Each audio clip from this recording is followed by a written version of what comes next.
Maestras en la Vida, un podcast para aprender juntos. Pero, ¿nada más vamos a hablar de temas para maestros? ¡Claro que no! Ser maestros es más que solo hablar de la escuela. Y entonces, quédense a descubrirlo. Hola, hola, bienvenidos a su podcast Maestras en la Vida. Yo soy Pau. Y yo soy Yuri. Y en este episodio nuestro tema se llama Hablemos de Inclusión. Y por eso nuestros subtemas son la diferencia entre integración e inclusión, el estigma sobre la inclusión en educación y por qué es tan difícil, pareciera, llevar la inclusión a la práctica, o sea, ser personas inclusivas. Así es. Y pareciera que este tema, van a decir ustedes, ya hasta aquí me tiene. Ajá, ¿por qué lo vuelven a mencionar? Pero precisamente por eso es que lo mencionamos, porque pareciera que algo está pasando entre la inclusión y los maestros. Algo hay ahí, un issue. Y entre la sociedad un poquito por tú. Bueno, no, pues sí, pero bueno, hablamos de los maestros en especial porque siempre nos remontamos nosotros pues a la educación. No, y hablamos de maestros porque desde hace fácil, así bajita la mano, y obviamente tiene mucho más, pero en los últimos 4 o 5 años, en todos los consejos técnicos, esos viernes, finales de mes, o sea, hay algo que nos habla y nos remite a la inclusión y en cómo se trabaja y qué estamos haciendo, y por eso decimos, bueno, pareciera que algo pasa que no nos queda claro. Nos está llegando la información completa. Bien, o sea, no le hemos preguntado a quien debemos. Sí, es cierto. Pero bueno, entonces primero vamos a hablar de integración, que es creo el que más hemos apropiado y tan nos lo apropiamos que nos cuesta desterrarlo. Hablar de integración versus la inclusión, o sea, ¿cuál es la diferencia entre integración e inclusión? Y yo aquí regresaré a esta imagen conocida en todos lados, en estas, bueno, tú la has visto donde te hablan de exclusión, y está el circulito con personas de color azul, y entonces afuera están las personas de los otros colores, ¿no? Sí. O sea, pareciera que los azules son los importantes. Y luego está la segregación, donde, está el circulito con las personas de color azul, y luego otro circulito y a todos los demás colores juntos, ya los pusimos juntos. Y luego está la inclusión, donde dentro de ese círculo donde están las personas de azul, metemos a los colores. Pero sigue cada quien en su burbuja, o sea, solo la metimos. O sea, es un circulote con circulitos. Ajá. Pero están como... Pero separados al final de cuentas. Ajá. Eso es integración, que en otras palabras, ¿cómo la definiríamos? La inclusión integración. La integración, mira, fíjate, ya ando yo confundiendo, ¿qué les digo? Algo pasa aquí. La integración es cuando el individuo debe adaptarse sí o sí al contexto o al entorno donde está llegando o donde se quiere adaptar o a donde quiere pertenecer. Sí puede quedarse con su identidad, pero muchas veces la llega a perder por esta afán de querer o de tener que adaptarse y pertenecer a este grupo nuevo donde está llegando, por así decirse. Se tiene que adaptar a las normas de ese lugar, sí o sí. Y entonces aquí, llegando a esta imagen, ya entraron los circulitos, pero seguimos separados. Y pareciera que para realmente encajar, todos los demás colores tendrían que volverse azules. Ajá. Para que sí me dejen salir de mi círculo y entrar al otro. Exacto. Y pues no es justo. Es como si los azules rigieran las normas. Exacto, son los que mandan. Los circulitos porque son más. Ajá. Digamos, porque son más. Y los circulitos de otros colores, pues tienen que adaptarse y seguir esas reglas de los círculos azules. Y luego tenemos la inclusión, donde en ese círculo están todos los colores juntos. Pero sin circulitos. Sin circulitos, exactamente. Todos conviven y todos son ellos mismos conviviendo padremente. Y entonces, en definición, ¿cómo que sería la inclusión? La inclusión sería cuando el individuo se cuida y se respeta su identidad, pero el contexto nuevo al que llegó lo hace parte de, lo hace sentirse ya no como te tienes que adaptar a nosotros, sino como somos una comunidad en la que todos jalamos parejo con todos. Y nos respetamos como somos. Y nos respetamos. O sea, tienes tu individualidad, yo también, y formamos parte de este nuevo contexto que se crea junto, pero ya sin separar, ya sin decir, pues, o te aclimatas o te chingas, ¿no? Como esa frase. Esa sería la inclusión. Bueno, esas son como las definiciones entre lo visual y lo conceptual, para que nos siguieran un poquito la onda, porque pues es que justo pareciera que esta última definición donde pues todos con su individualidad podemos convivir, pues sí, claro, ¿cómo no? Se me hizo muy padre el ejemplo que mencionabas cuando estábamos preparando. ¿Cuál? El del niño que llega con otro... A eso iba apenas, o sea, ahora llevemos todo eso, o sea, yo decía, bueno, es que pareciera que es una definición que claro que hacemos, o sea, todos somos diferentes y sí, cómo no que convivimos. Y te respeto. Y según, sí, pero en realidad en la práctica cotidiana te das cuenta que la discriminación y la exclusión están a la orden del día. Entonces, tan normalizado está que no nos damos cuenta. Y ahí entra el estigma de la inclusión, y por eso voy a dar el ejemplo. O sea, este estigma de que creemos que sí somos inclusivos porque, claro, o sea, yo ¿qué es ese concepto? Ni modo que no sea. Pero hay prácticas que nos alejan de esa parte de la inclusión. Y hablando de educación, yo le decía, bueno, por ejemplo, tenemos un alumno que entra de nuevo ingreso y ese alumno habla otro idioma, el que usted quiera, o sea, no tiene que ser ahora como los exámenes de que habla una lengua indígena, no, o sea, yo tuve un caso de una niña que venía de la India y hablaba hindú y hablaba inglés y se estaba acoplando a una escuela donde se habla español. La mamá solo hablaba hindú, el papá hablaba hindú y inglés, y yo me relacionaba con inglés, y a la niña poquito inglés, o sea, imagínate esa sinergia de llegar ahora a otro idioma, y dije, esta niña va a ser súper inteligente, o sea, trilingüe en algún momento, ¿no? Pero, o sea, cuando hablamos de integración es, pues la niña llega a la escuela donde se habla español, tendrá que aprender español si quiere aprender algo. Y luego pasa que las maestras creen que tiene alguna necesidad. Exacto. O sea, es que exacto. no hace nada. No hace nada, pues es que no me entiende, pues yo no puedo hacer más, porque yo no sé su idioma, ni modo. Pues hay que los papás le enseñen a hablar español si quiere hacer algo aquí en la escuela. Entonces, yo creo que estoy siendo inclusiva porque la tengo ahí en mi salón.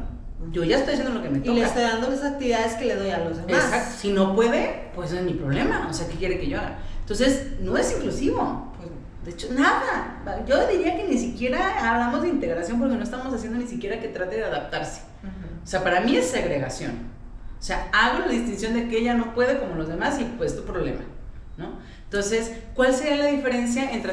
Yo no estoy diciendo que afuera tengamos que aprendernos todos los idiomas del mundo, pero sí tendremos que hacerla sentir parte del salón con esas barreras de aprendizaje, porque sí, el lenguaje va a ser una barrera para el aprendizaje, pero teniéndolo claro. Y entonces me apoyo del padre de familia y me apoyo de los compañeros, no para enseñarle español. El español seguramente lo va a aprender como un idioma natural, por estar conviviendo y estarlo escuchando. No tengo que sentir que se lo tengo que enseñar, sino más bien al contrario, que ella no se sienta privada de poder expresarse en su lengua. Y hay muchas formas de podernos darnos a entender. O sea, podemos dibujar, dígalo con mímica, podemos hacer muchas formas para que ella sí se sienta parte. Y a veces hasta a los alumnos les genera muchísima curiosidad su idioma. Entonces, que aprenda a expresarse, y a lo mejor los demás más bien aprendemos hindú, aprendemos inglés, aprendemos náhuatl, aprendemos lo que sea, en lugar de querer a ella a fuerza que se adapte al medio en el que está llegando, ¿no? Y ahí haríamos una gran diferencia en ese proceso. O sea, tampoco estoy diciendo que de la noche a la mañana, es un proceso. Así es. Pero, o sea, porque de hecho la inclusión es un proceso, así se define, es un proceso constante. O sea, no nada más es un fin, ya somos una escuela inclusiva porque hicimos un proyecto de inclusión. No, o sea, esa es una parte. Yo creo que practicar la inclusión está en constante proceso. Es como el aprendizaje, estamos en proceso. En proceso y en ser consciente de cómo me dirijo a mis alumnos. Ya una vez habíamos hablado de estos ejemplos de cuando les pedimos un material. O sea, entonces si yo sé que 5 alumnos de mi grupo tienen necesidad económica o algo así, pues les quiero pedir un material carísimo de París, yo ya sé que no lo van a llevar. Entonces, si no lo llevan, o que no van a ir, porque los papás dicen, no, pues no vaya para que no trabaje porque no le tengo para comprar el material. Ahí estoy excluyendo, de forma muy consciente.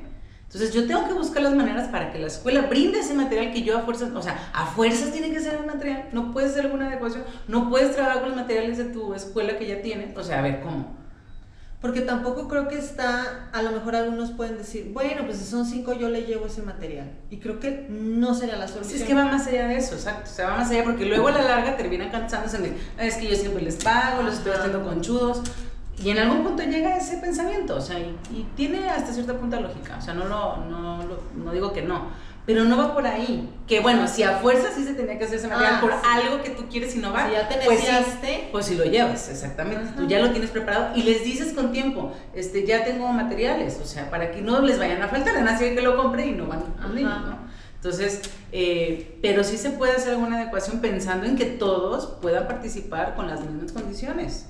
Y entonces ahí ya estamos hablando de inclusión, ser consciente todo el tiempo de lo que les estoy pidiendo y de cómo estoy trabajando las actividades en el aula. Cómo los hago parte realmente del contexto del aula. Esa sería una verdadera inclusión. Y bueno, entonces, ¿a qué nos referíamos con el estigma de la inclusión? O sea, ¿sí quedó claro? ¿Creemos? No, bueno, yo quisiera decir otras cosas que he escuchado. Es que siento que creo que no lo aclaramos todavía. Mencionábamos dentro de este estigma porque cuando escuchamos inclusión, siempre pensamos en los niños que tienen alguna necesidad o barrera.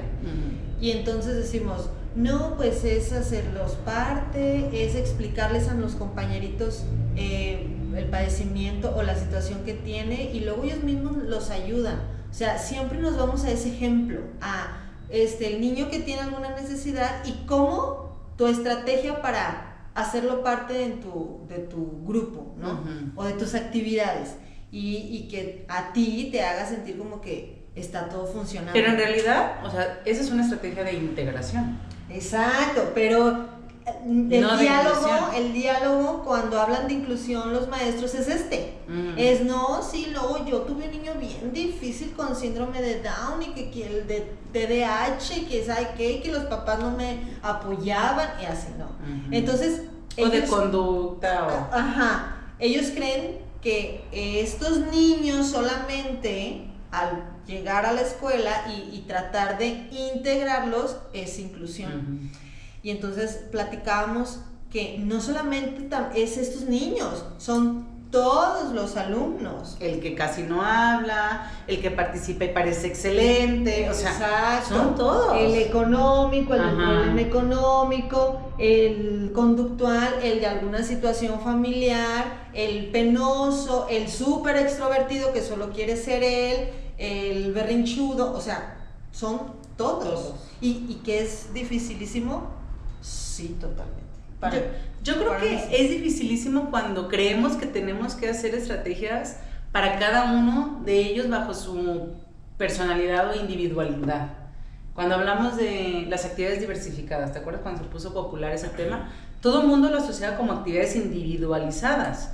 O sea, y no va por ahí, o sea, y creo que al principio, cuando sí realmente soy consciente, constante, puede que sea no difícil, más bien cansado. Y como me cansa, ya no quiero hacerlo. Vaya a hacer podcast de entre lo fácil y lo difícil. Pero en realidad creo que cuando te habitúas justamente a darle a cada uno, pues en esta equidad, a darle a cada quien lo que necesita, pues te acostumbras, o sea, así de sencillo, y a ver que pues todos necesitan de tu tiempo, todos necesitan actividades diversificadas, porque aún yo, que puedo ser la top estrella de ese salón, puede que me harte de siempre estar trabajando con colores. Así. O sea, también yo. Entonces, no es nada más ponerle la acuarela a aquel niño porque parece que con eso se calma su conducta. No, también es porque a veces cambiar de estrategia ayuda. Entonces, cuando vemos esa parte de la diversificación como el que no caiga usted en la monotonía, vaya a ser de la monotonía, aquí estamos promocionando todos los episodios, porque van de la mano para entender justamente esta parte de la inclusión. Ahí nos caería el 20, o cuando me pongo a ver en práctica en lugar de solo ver a los alumnos. Cuando entiendo que para mejorar el aprendizaje soy yo la que tiene que cambiar su forma de trabajar y no que mi alumno a fuerzas tenga que trabajar en el libro y quedarse callado y sentadito. O soy yo la que tengo la barrera. O soy yo. Pues no, pues es que en realidad no es ni los niños tienen ni yo tengo, sino hay. y yo tengo que minimizar esas barreras. Que me pone. Yo provoco esas barreras, exactamente. Pero a veces es el mismo docente. La gran mayoría, diría yo, la gran mayoría es el docente el que está ahí provocando barreras. Entonces, pues cuando empiezo a hacer conciencia de cómo estoy trabajando, de cómo estoy enseñando, de si realmente utilizo metodologías de enseñanza o hago pura pegadera, que también se vale, pero esa pegadera con qué conciencia es, ahí puedo entender muchas cosas de por qué mi alumno se comporta como se comporta. Pues le caigo gorda, pues es que ni lo pelo, pues ya es personal, eso, oiga. Entonces, ahí es cuando es esta estima de inclusión, cuando queremos solo asociarla con alguna necesidad educativa o con las barreras que existen alrededor, ¿no? Entonces, pues no. Exacto. Y entonces identifico a esos 5 niños y yo trabajo con esos 5 niños. ¿Y el resto? ¿Bien gracias o qué? Ajá. ¿O cómo? El resto, y hasta a veces pobrecitos son los que luego relegan pagan los platos rotos y hasta les explico, es que la atención es para eso y todos ayúdenme con estos y es que yo también quiero ser el popular del salón. Es cierto, pobrecito. Ay, sí, entonces aquí todos necesitan de nuestra atención. Así es. Y por último, hablando ya, le explicamos esta parte, entonces, ¿por qué es tan difícil? ¿Por qué es tan difícil llevar la inclusión a la escuela, al aula y a la sociedad en general? Mira, yo creo, ahorita porque lo acabo de decir, que es muy dificilísimo, creo que está tan arraigada ya como esta cultura de solo integración que lo hacemos inconscientemente, yo diría. O sea, y ese también es un problema, fíjate, de muchos docentes, el que no reflexionamos, el no ser docentes reflexivos, porque si lo fuéramos entonces tuviéramos más conciencia de nuestros actos y nos estaremos cuestionando del por qué. Y entonces esta pregunta de por qué es tan difícil llevar a la práctica la inclusión no fuera como el común en toda la educación, al menos en México. Creo que yo podría decir, hablo por mí, que sí luego pienso en tener que darle a cada uno una actividad diferente y entonces eso te genera más trabajo, pero está mal, porque no es así. Es cuidar, no cuidar, estar atenta a las necesidades de cada uno y entonces ofrecer esta diversidad de materiales, de dinámicas, de comunicación, porque también hay diferentes tipos de comunicación, y entonces así cada niño agarraría lo que para él es más fácil y lo que a él más se le acomoda, y la maestra pues haría su chamba, pero no se complicaría tanto la existencia. Creo que yo por eso así lo percibo.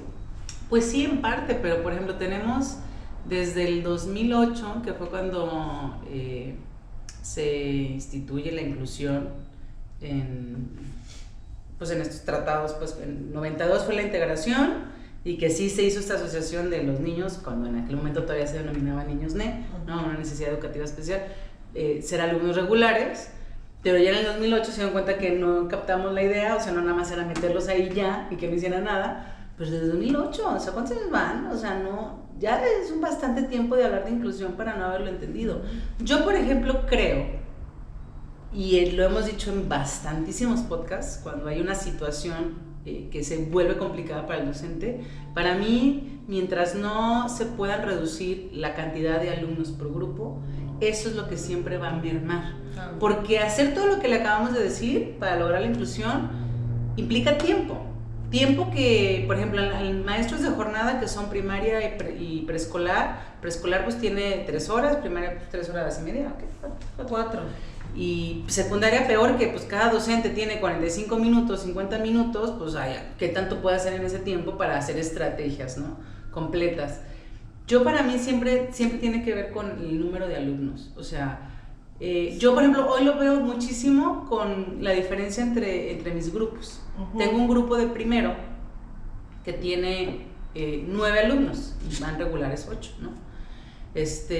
Y entonces es un grupo de primero, entraron algunos alumnos con 2 años, 8 meses, 10 meses, no más o menos, y ahorita tienen 3. Y es una diferencia enorme en su comportamiento que a veces digo, están como pareciera más avanzados que los niños de segundo. En las normas, en todo, en la forma en que se integraron. O sea, es un grupo tan bonito bonito cómo se la llevan tan bien entre ellos, esta como hermandad que se logró entre ellos. Y bueno, obviamente agradezco muchísimo a la educadora Amaranta, gracias. Pero mucho que se le facilitó a la educadora es tener un grupo de 8 alumnos. Sí. O sea, donde regularmente van entre 6 y 7, ¿no? Entonces dices, pues es que se ve la diferencia. Sí. Abismal, porque sí le puedes dar esta atención un poco, no personalizada de hacer actividades personalizadas, sino una atención de decirte, aquí estoy para ti, que el niño necesita. Sí estoy poniéndote atención y puedo darte un seguimiento muy puntual a tu actividad, porque pues me puedo hasta, ella se sienta ahí en la mesa y con ellos, porque pues es una mesa para todos. Sí. O sea, y puede observar a uno por uno, claro, que hay un seguimiento padrísimo. Entonces, sí veo, o sea, me acuerdo de la última observación que le dije, es que ¿sabes qué? O sea, padrísimo, pero seamos realistas, o sea, es que tener poquitos alumnos marca muchísimo la diferencia en la atención que te puedo brindar. O sea, mi tiempo puede estar muy dedicado a ti y a todos. A cuando tengo 30 y luego tengo la presión, porque una barrera para mí que hace dificilísimo en la práctica, y es barrera de aprendizaje, lo hemos dicho también en muchos podcasts, disculpe usted, pues son los padres de familia, que sí demandan atenciones personalizadas, ¿no? Y pues no se puede. Entonces, pero tengo 30 alumnos, pero me demandan no solo atención personalizada para su hijo, sino que quieren que resolvamos conflictos con el niño que ya le anda cayendo gordo. Ellos no son inclusivos, porque ya se le explicamos, el niño tiene un trastorno bla bla bla o una condición, entonces pues no, pero diario pero es que diario está bien inquieto. Pues es que sí, es su naturalidad y tengo que dejarlo, no lo voy a amarrar a la silla. Y no lo entienden, porque no es su hijo, fuera su hijo es otra cosa. Entonces, pues también si los padres no entienden sobre inclusión y de cómo ayudar para que podamos todos convivir bajo esas características, pues a mí como docente me llega a cansar. ¿A quién le doy gusto? A la necesidad genuina de mi grupo o a los papás para no tenerlos aquí encima de mí en el lomo. O sea, llega un punto que cansa. Para mí eso termina siendo muy difícil, que el docente no logra procesar la inclusión porque dice, eso es lo que dice. No, es muy difícil. O sea, es muy difícil porque pareciera eso. Entonces yo insisto, mientras no se reduzcan los grupos de forma obligada, o sea, que realmente las secretarías yo entiendo los contextos, pero es que de verdad marcaría muchísimo la diferencia, tanto para el disfrute del docente y de poderle dar un seguimiento y sentirse bien de ver ese proceso genuino. Con 20 yo creo que será con 20, exacto. Yo diría, si digo, acá 8 veces y dice, ay, sí me falta como un poquito más para los equipos, y pues sí, 8 es muy bonito. Para el festival. Para el festival y todo, pero, o sea, unos 20, que sabes que en promedio te van 18, podríamos trabajar, pero pues... Ay, sí, es verdad. Veo muy lejana esa desde situación. este cristal, desde este punto de vista. Y eso es algo que no tenemos control. No decidimos. Porque de hecho, si las escuelas tienen menos del RAM obligado, te quitan maestros o te cierran, entonces pues a la misma. Al final quieren grupos retacados, entonces... Es verdad. Pues bueno, entonces creo que los papás tendrían que también ser conscientes de que el número de alumnos no lo decide la directora, o sea, nos obligan como tal. Entonces... Pues no. Si este grupo de primero lo tengo tan mal, si entonces porque hay tan poquitos niños, porque es de primero y primero no es obligatorio. Es cierto. Bueno. En fin, pues bueno, nos quedamos pensando, a seguir reflexionando. Para usted, díganos en los comentarios si usted es docente o si es papá, cómo lo ha vivido desde su experiencia o con sus propios hijos, o si es alumno. Déjenos sus experiencias para ver realmente esa perspectiva de por qué pareciera tan difícil, o en la sociedad misma, porque lo vemos todos los días en las redes sociales.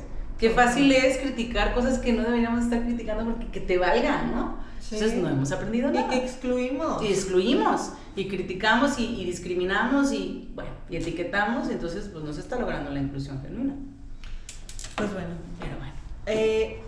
No se olviden de compartir nuestros episodios si les llamó la atención, si quieren compartirlo con sus colegas, conocidos, y seguirnos en nuestras redes sociales, TikTok, Instagram y YouTube.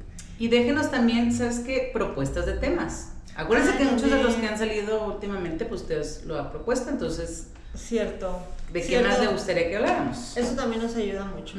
Entonces, ahí si tienen algún tema que nos pueda... que quieran que lo abordemos, pues déjenlo aquí en los comentarios, ya sea en Instagram o en TikTok o aquí en el YouTube.